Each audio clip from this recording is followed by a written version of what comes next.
Recording at 2103 2nd Avenue West. That's 2103 2nd Avenue West. We're looking at an existing repair from another company in the past, from the previous homeowner as well.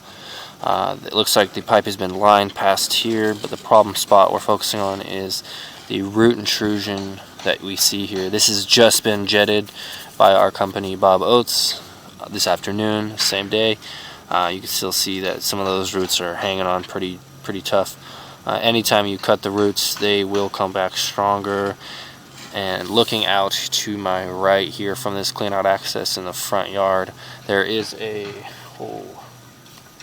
60 or 70 foot tall tree. So yeah, it's a good place where those roots are coming from.